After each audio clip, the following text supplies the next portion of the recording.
আসন্ন ময়মনসিংহের ফুলবাড়িয়া উপজেলা পরিষদ নির্বাচনে চেয়ারম্যান পদপ্রার্থী ও জেলা আওয়ামী লীগের আইন বিষয়ক সম্পাদক অ্যাডভোকেট মফিজউদ্দিন মণ্ডলের আয়োজনে এলাকাবাসীর সম্মানে ইফতার মাহফিল অনুষ্ঠিত হয়েছে।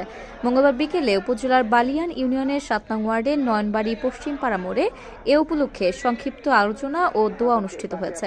আলোচনায় প্রধান অতিথি হিসেবে বক্তব্য রাখেন ফুলবাড়িয়া উপজেলা পরিষদের আগামী নির্বাচনে চেয়ারম্যান প্রার্থী অ্যাডভোকেট মফিজউদ্দিন মণ্ডল।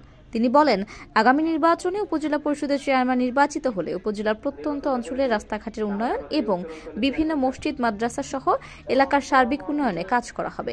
আপনাদের সকলের সার্বিক সহযোগিতা এবং দোয়া এবং সমর্থন প্রার্থী আসন্ন উপজেলা পরিষদ নির্বাচনে আমি চেয়ারম্যান হিসেবে নির্বাচিত হলে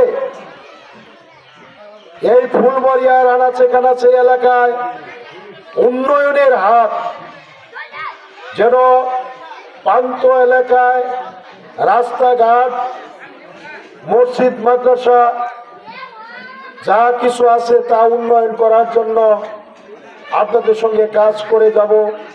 এ সময় সমাজের বিভিন্ন শ্রেণী পেশার ব্যক্তিবর্গ উপস্থিত ছিলেন। পরে দেশ ও জাতির মঙ্গল কামনায় মোনাজাত করা হয়। উল্লেখ্য, অ্যাডভোকেট মফিজউদ্দিন মণ্ডল এর আগে ময়মনসিংহ জেলা আওয়ামী লীগের উপপ্রচার সম্পাদক ছিলেন। এছাড়াও দায়িত্ব পালন করেছেন ফুলবাড়িয়া উপজেলা আওয়ামী লীগের সাংগঠনিক সম্পাদক হিসেবে। বর্তমান উপজেলা আওয়ামী লীগের অন্যতম সদস্যও তিনি। এছাড়াও ছিলেন উপজেলার বালিয়ান ইউনিয়ন পরিষদের চেয়ারম্যান। দায়িত্ব পালন করেছেন চেয়ারম্যান অ্যাসোসিয়েশন কেন্দ্রীয় কমিটির আইন সম্পাদক হিসেবে।